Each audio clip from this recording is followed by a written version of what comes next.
Welcome back to Flipping Pages, Stirring Sauces. This is where I've been hanging out for the past month and walking up the path away from my family home,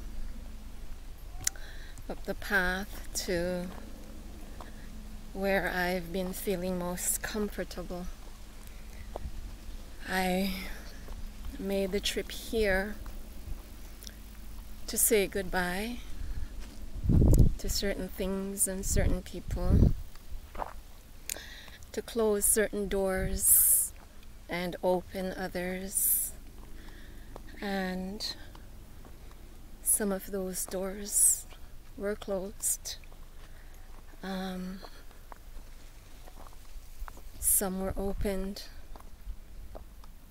and then closed. And this place holds a lot of memories for me. My childhood home. Good memories, bad memories, indifferent memories. And today is a day of reflections. My phone loves to do things on its own. Yeah. I'm just going to say hello to my dad.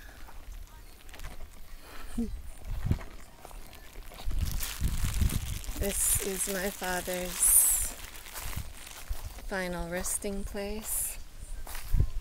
Hi, young man.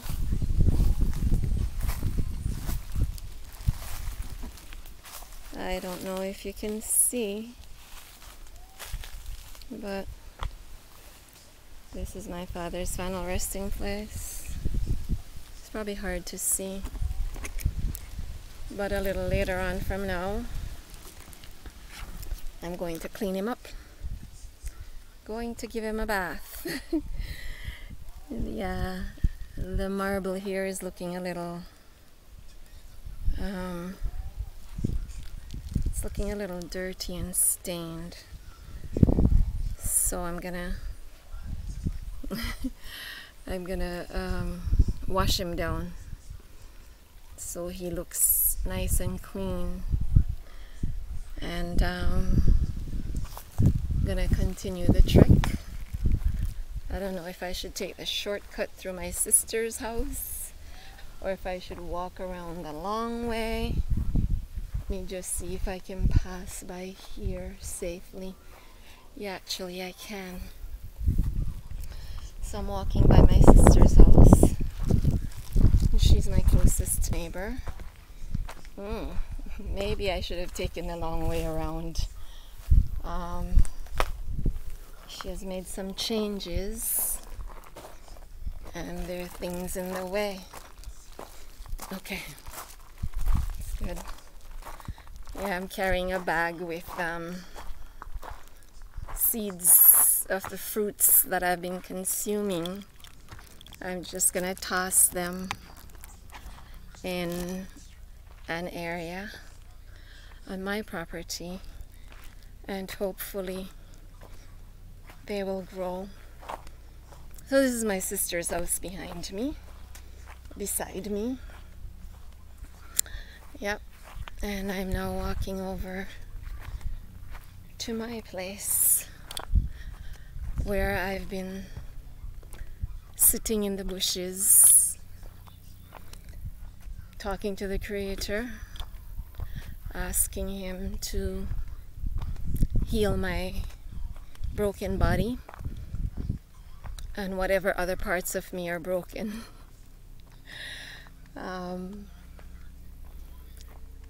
I remember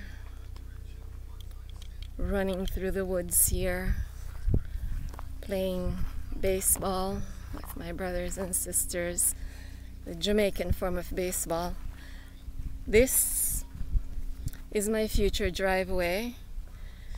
Both sides are going to be lined with white and white bougainvilleas and hopefully purple clematis in memory of my grandmother. And there will be some kind of blue flowers in memory of my father. I have to walk backwards because the sun is blinding, and everywhere you look is medicine. Everywhere. And yeah, so that's my sister's house in the background there, over there, and that's a family home back there behind my head. Yeah, and this is the future driveway to my retirement home. When I was a child, we ran through these woods searching for mangoes and locusts and gooseberries. And today it's quite different. Today, yeah, it's different. This is my future retirement home. Yeah.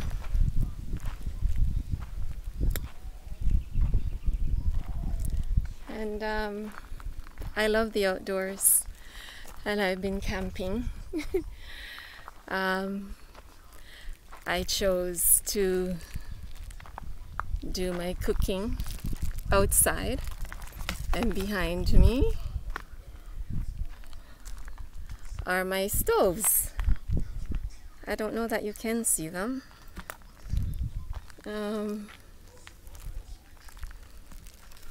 Maybe I should do this. No, you can't see them. But yeah, that's a double burner there. And a single burner you can't see. Now off in the distance is a beautiful view, but you know, it's kind of hard to see it from this level. But it's Port Esquivel, and I'm just gonna toss this bag of stuff over on the rubbish heap, and hopefully some fruit trees will grow out of that in the future. When we take from nature, we should always give back to nature. We need to feed the land because the land feeds us. And so yeah, I'm going to sit in my favorite spot where I've been sitting for the past month, contemplating life, contemplating my future, and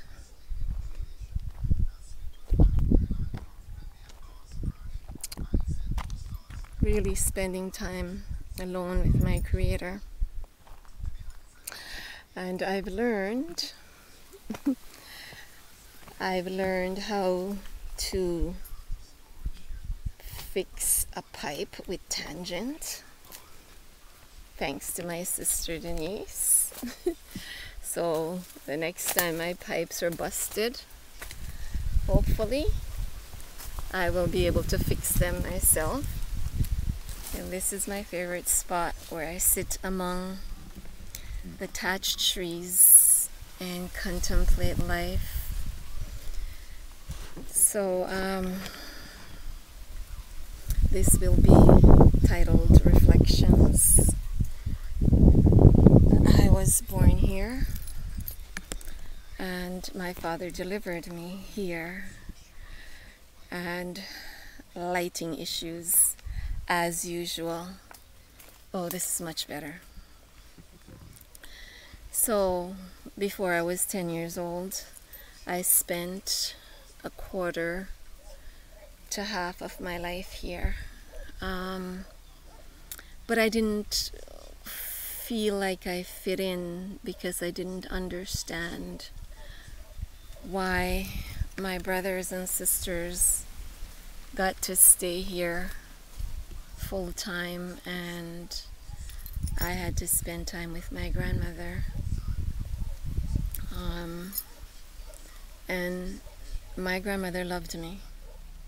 She was very dedicated to me, and she was a very strict disciplinarian, but she loved me.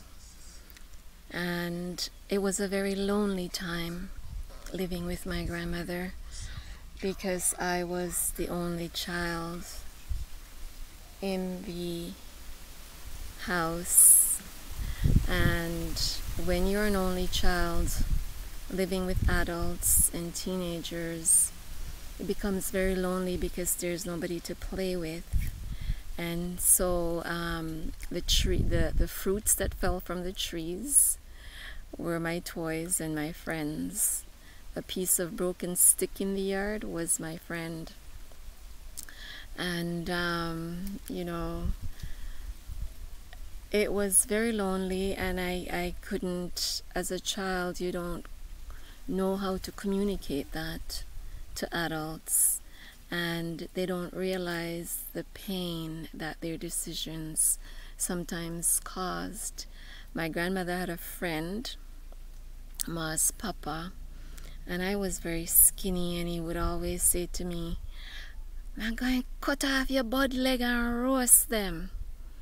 And I was terrified of this man because every time I saw him, I kept thinking, is today the day that this man really cuts my legs off and roasts them in a fire? And he terrified me, and I would complain to my grandmother, but she would just laugh because she didn't understand the fear that this man caused. But anyway, you know, the other thing too that was odd, my sister got to go to the private school, and I got to trek through the bush with my brothers to go to the regular school when I was here, and I didn't understand that either. But anyway, when I was 10 years old, we moved to Toronto, and I still felt like an outsider, and my dad didn't understand me, and I didn't understand him because he didn't really know me and I didn't really know him. But later on in life we did develop a wonderful relationship. But you know, back in 1980, there was an election going on in Jamaica, and it was very violent, and people were being killed, and boys were starting to notice me, and I was noticing them. And my father had invited me to come back here, and I was happy to come back. And then the boy who liked me, who my father was trying to get me away from, told me that I would come back to Canada in a pine box if I came to Jamaica, because people were being killed because of the election. And the very same day, the day before I was supposed to come with my dad, I told my dad I wasn't going to go to Jamaica because I didn't want to come back in a pine box. And my dad always said, sometimes you shouldn't force a child to do something if they don't want to do it. And I remember when we lived here, a little girl by the name of Joyce, her parents sent her to the store to buy some oil or something like that. And she got to the store, but on her way back she had to cross a major street, and she was hit and killed. She was hit by a car and killed. I think she was a friend of my sister Denise, and my sister Denise took it really bad. So my father didn't really force us to do something if we didn't want to do it. And so the day my dad left for Jamaica, I was invited to a party, and I was not allowed to go to parties. And the same young man that told me that he didn't want me to go to Jamaica because I'd come back in a pine box, I invited him to the party. And I remember I went out that day and I got all dressed up and bought new clothing and went to this party, and I thought he didn't show up, but the party was cancelled, and my friend at the time was saying he's not going to show up, so let's go to this other party. And I said, he's going to be here in 15 minutes. Let's wait 15 minutes. He's going to be here. And she said, all right, let's wait 15 minutes. And if he doesn't show up, we will go to the other party. So anyway, we waited 15 minutes. I left in one direction. I learned later that he showed up. While I was leaving in one direction, he was arriving in the other direction. And so our paths didn't cross. And we went to this party where I met another young man. And as a result of this other young man introducing himself to me and insisting on being my boyfriend, the person who I thought had stood me up, that didn't go anywhere. And things went on, and 2 years later, that new young man that I met at the party broke my heart. And my dad invited me to come to Jamaica again. But that year, I met a special young man who I sat down and talked with him and told him about my broken heart. And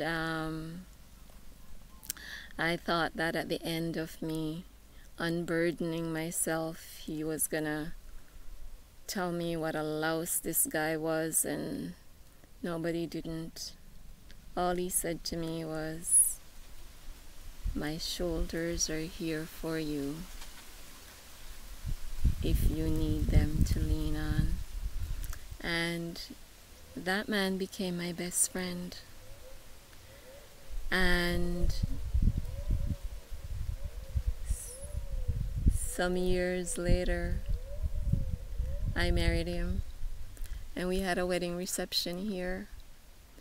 A wedding reception that I slept through because I was not feeling well on my wedding day. And you know, my sister had said to me, why are you marrying a man you don't love? You know, and I had said to my sister, this man loves me, and if I'm not supposed to marry him, then there will be a sign. And in case I haven't welcomed you, welcome back to Flipping Pages, Stirring Sauces, and shout out to my sister Denise. Shout out to the new friends that I've met here, and Tawada to those of you who have subscribed, liked, and shared. Anyway, I said to my sister that if I'm not supposed to marry this man, then the Creator will show me a sign. And besides, my grandmother liked him, and if my grandmother liked him, then the world was great. And when I'd come here in 1982 or 83 with my dad, I was in Maypen with my cousin Jeannie, who was pregnant, and we were shopping for maternity clothes, and then she had to go to the clinic, and I had gone to buy some snow cones. And when I went to buy the snow cones, there was a young man there, and he was looking at me, but he didn't say anything, and I didn't say anything. I bought the snow cones and I walked away. And I looked into my snow cones, and there were dead bumblebees in my snow cone, and I decided I don't want the protein. So I went back to the guy I bought the snow cones from and complained. And he said, "Oh, that's normal. It's just bees. Just take them out."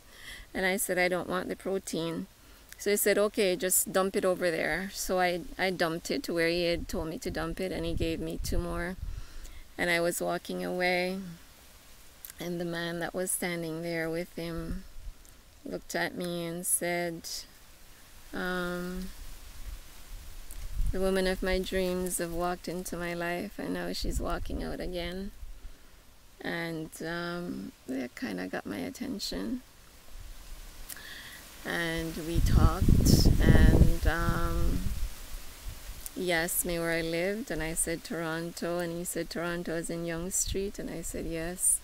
And we talked some more, and then the snow cones melted, and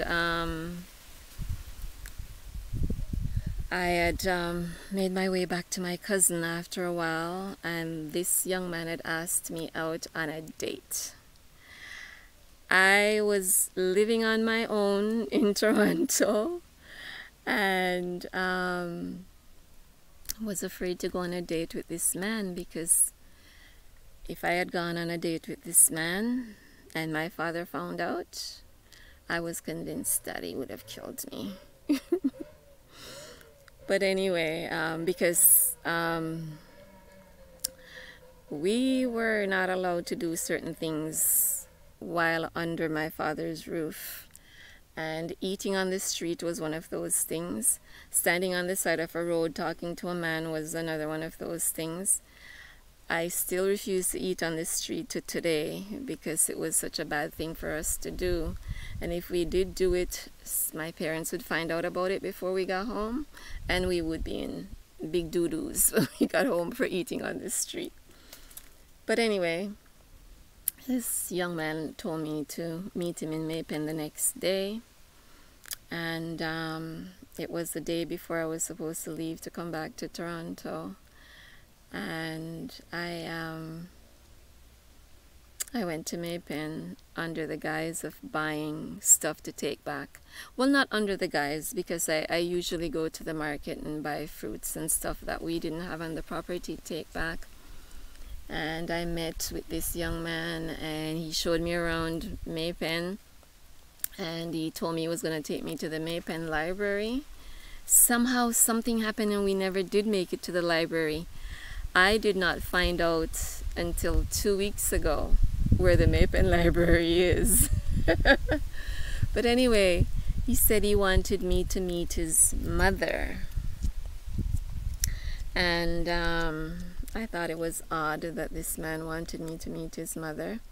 And, you know, it was a lot safer back then and people could be trusted. And so I went with him to Brixton Hill to meet his mom. She was very nice. He was very nice. And the other thing, we weren't allowed to eat or drink from people.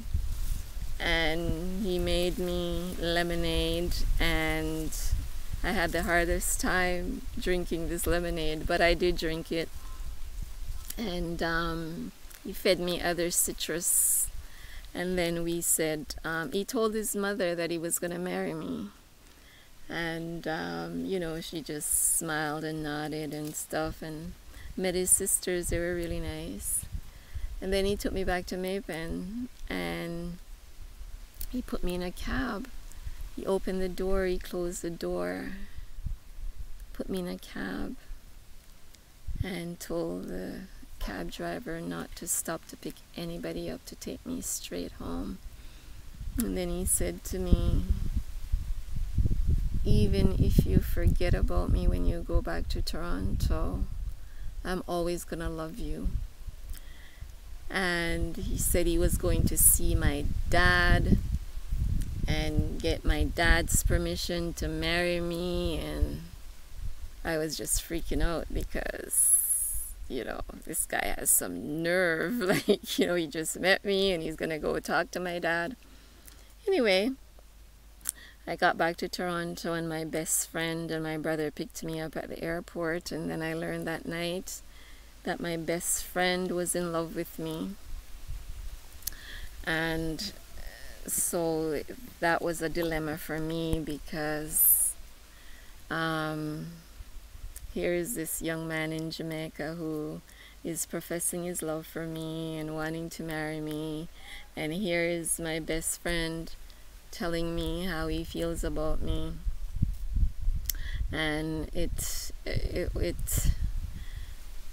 was uncomfortable for a while. And anyway, about a week after I went back to Toronto, the young man that I'd met in Jamaica called me and told me that he had gone to see my dad, and my dad had invited him to spend a week with him here in my childhood home, you know. And I just thought that my dad had gotten tired of being this strict disciplinarian. And but anyway, things went on, and my family seemed to like this young man. He was always helping them out. He was always helping my cousin Jeannie out when he saw her in the market. He would help her to carry her groceries and her provisions. And but it got to the point where this young man stopped dreaming. And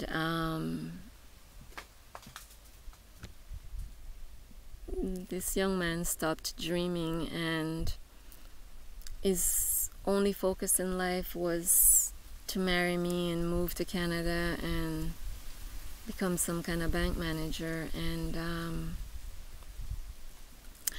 I didn't want to be responsible for him not pursuing his dreams, because he had dreams. He had dreams of riding in the Tour de France. He was training for that when I met him. And and he was studying to be an engineer, and all of a sudden those dreams were put aside. And it got to the point where, you know, I was being told that he's lazy, and, you know, all he talks about is moving to Canada, the land of milk and honey, and that didn't sit right with me. So I finally told him that if he didn't intend to pursue his dreams and pursue a life that didn't involve moving to Canada and being a bank manager, then things wasn't going to work out between us. And anyway, that relationship ended. And then a few years later, everybody came to Jamaica and bumped into him, and I never did. I kept coming back to Jamaica and I never saw this man. And a few days before this wedding to my best friend was to take place, my dad's car, which was supposed to be dressed up for my wedding, which was supposed to take me to my wedding, was in a severe accident, and I was not able to use that car for my wedding. And then the day before my wedding, I decided to go to the market because I thought that we needed more fruits and more vegetables for the salad for that was going to be served at the wedding. And I was there examining tomatoes and cucumbers and lettuce and cabbage and such, and it felt like somebody was looking at me, and I looked up And there was that other young man who had wanted to marry me, who I'd ended things with. And when I saw him, I got nervous and I ran and I hid. And like my wedding invitation said, today I'll marry my best friend, the one I live for, love and laugh, or something to that effect. And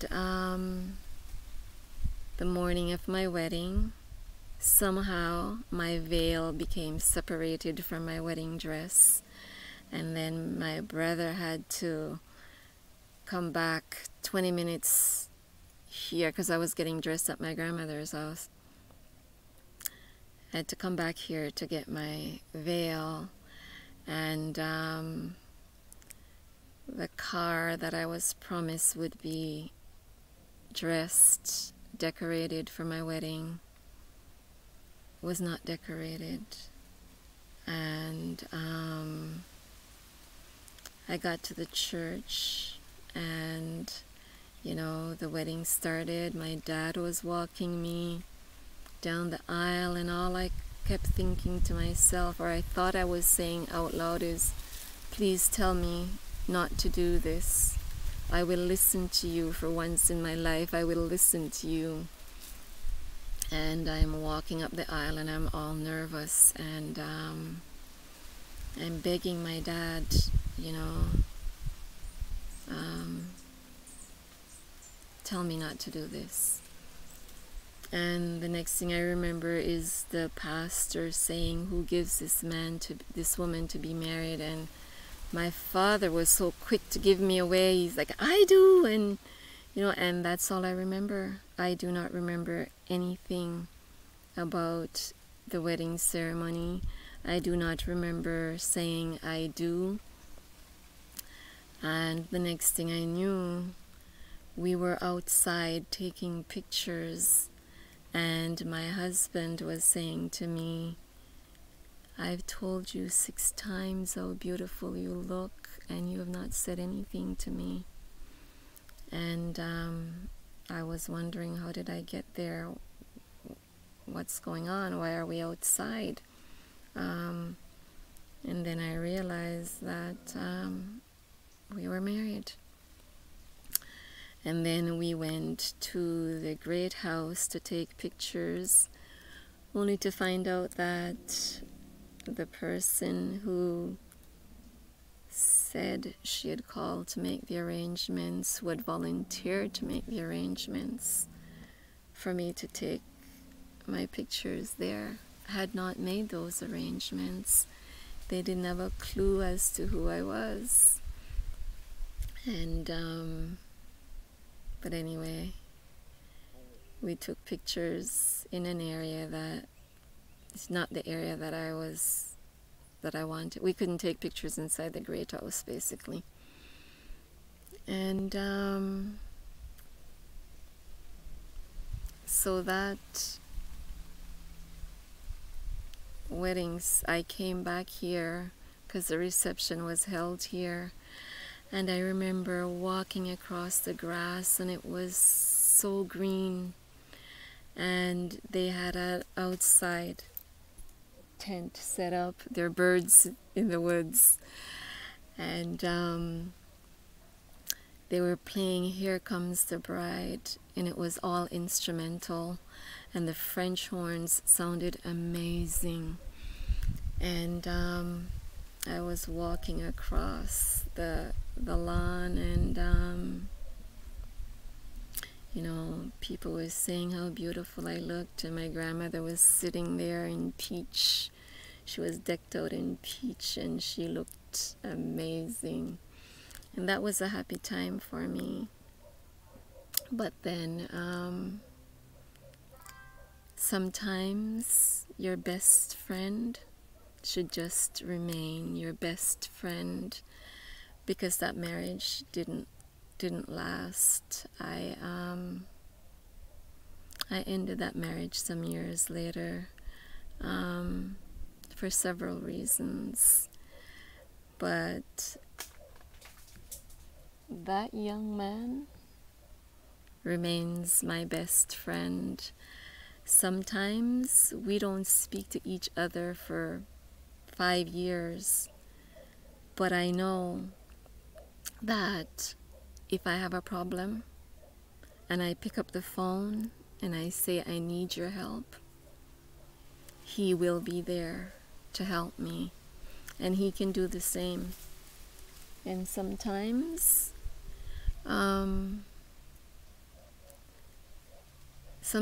like I said, we don't talk for 5 years, but then when we do, we will talk for half a day, and it will be like we had just spoken the day before.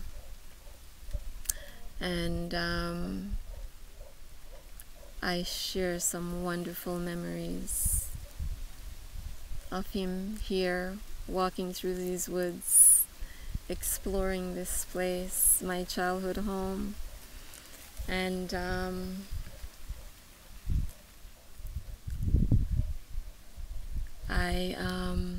years later,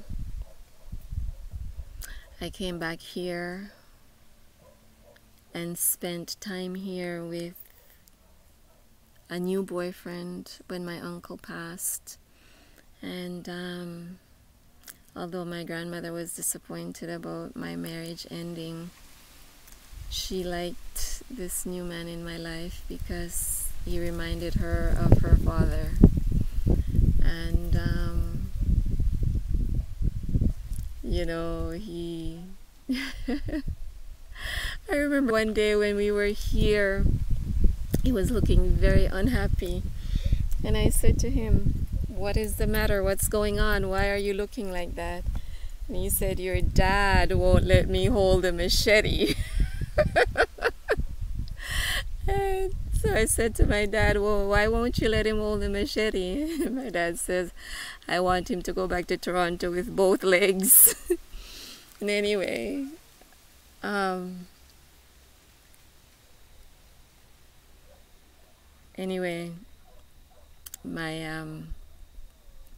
my dad gave him a stick to protect his foot and let him hold the machete. He didn't chop anything, but he got to hold the machete. And I I later married that man. And when my beloved granny took her final rest, he was by my side. I was very pregnant with my first son, and we had an amazing time here. You know, he loved to go trekking through the bushes with my dad, and he would hang out on the upstairs balcony and get a suntan. And one day I went up there and he was hanging out with a scorpion. Like he's sitting there quite comfortable with this scorpion beside him, but when I checked, the scorpion was dead. Thank the Creator for that, because and we had gone to the market and he had almost gotten kidnapped because I left him with my mom's friend, and I said, "Don't move from here. I'm going into the meat house to get some meat." Back then I was still a meat eater. And I came back and he was gone. And I said to my mom's friend, "Well, where is he?" And she said he was right there. And I went looking for him through the market, and I found him with 2 scoundrels. Things had changed in Jamaica. And I said, "What are you doing?" And he said, "Oh, these 2 guys invited me for a drink." And I said, "What?" He said, "Yeah, they invited me for a drink. We're gonna go have a Guinness." I said to him, "This is not Canada. They're not inviting you for a drink. You are the drink." And anyway, so after my son was born, we brought him back here when he was 6 months old, and we had an amazing time here, hanging out with my mom and dad. and you know, seeing my childhood home through his eyes, because I never appreciated or loved this place. I took it for granted. And then when I saw it through his eyes, I started liking this place. And a few years later, I returned here. I was pregnant. I returned here with my son, my oldest son. And while I was here, I suffered a miscarriage. And that was very sad for me, because whenever I am here, I come here when I'm in pain. And it was a place for me of safety, a place to recover, a place to bond with nature, and it was a safety blanket for me. And the reason I was here in 82 was because that other young man I had met had broken my heart, and I was here to recover, to heal. And now this place that had brought me so much joy and peace and serenity was a place of sorrow and pain, and I was a mess for 2 years. And then when my son Joseph came along, I came back here with him and his big brother Vincent, and we had an amazing time. The people in the airport wanted me to leave him with them. No way was that going to happen. They all thought he was a girl. And you know, later on, when they were older, in 2009, I came back here with them to surprise my dad. And he was pleasantly surprised. And I remember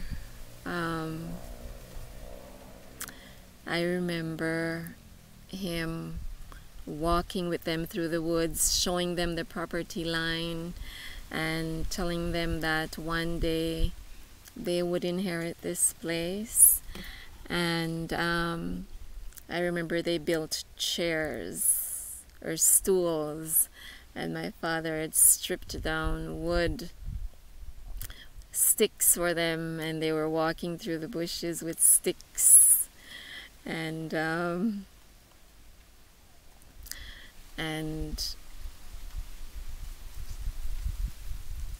it was beautiful to watch. It was beautiful to watch them interact with my dad.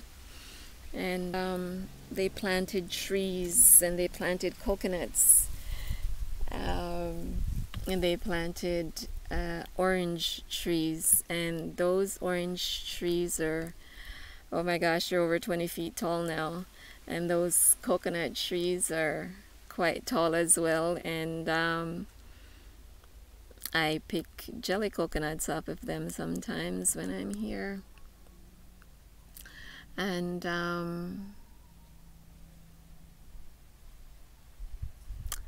the past week,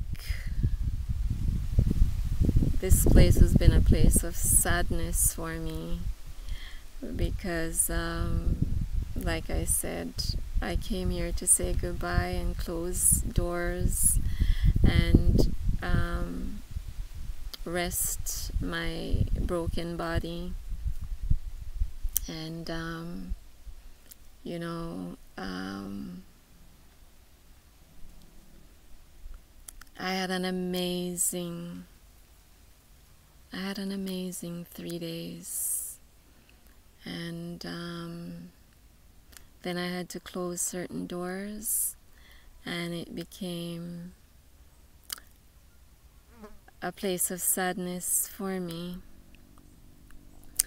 but it's also a place of healing. And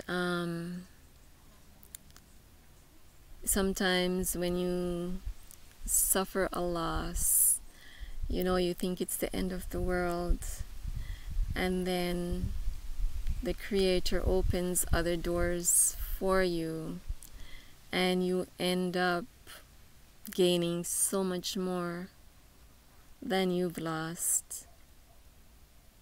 Today, I spent the day with some wonderful people, and it was nice. It was nice to spend the day with these people. And like I said, I've sat here in this very spot and prayed and asked the Creator to mend the broken me. And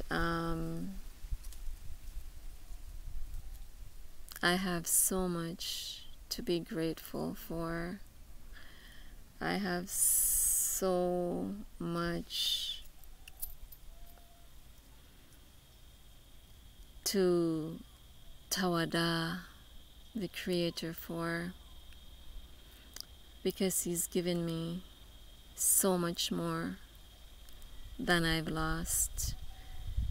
Hanging out here with my sister Denise has been wonderful. She is amazing. You should see her work a weed whacker. You should see her handle a power tool. And when my pipes at my property sprung a leak, she sprung into action and mended that leak, and she's shown me how to do it. So when my broken body is better, I can come back here and do things for myself, fix things for myself, maybe even handle a weed whacker. And you know, when there's nobody else to do it for you and you have to do it for yourself, it's amazing what you can accomplish and what you can do. And she intends to finish that house over there. How do I pick up that house over there? That house over there. She said she is going to finish that house herself. She's gonna learn the tricks of the trade and finish that house herself. And she said to me that I can do mine myself. I don't know about that. But she's an amazing chick. And I'm leaving here with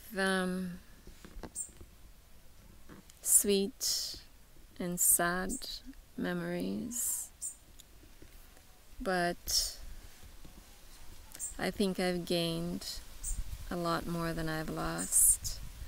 And I just want to say to the Creator, tawada and gratitude for all that you've done for me.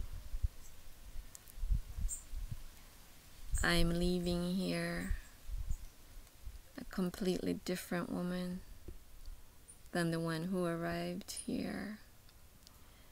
And Maypen Market was amazing.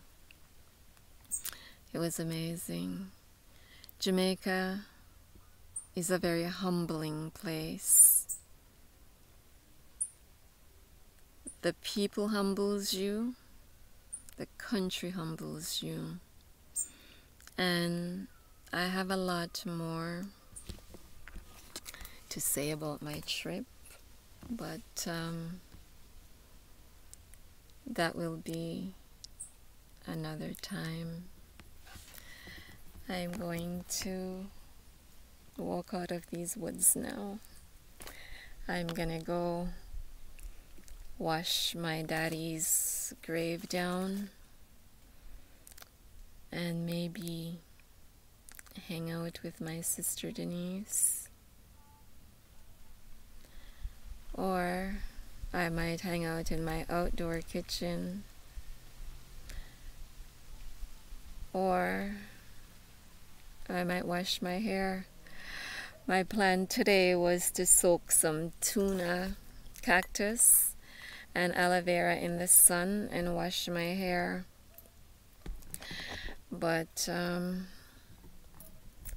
that didn't happen because I met with the contractor today and with some new friends, and so a lot of what I had planned for today did not take place. But by the time you see this, I will be back in Toronto. And I would like to say Baruch and Shalom.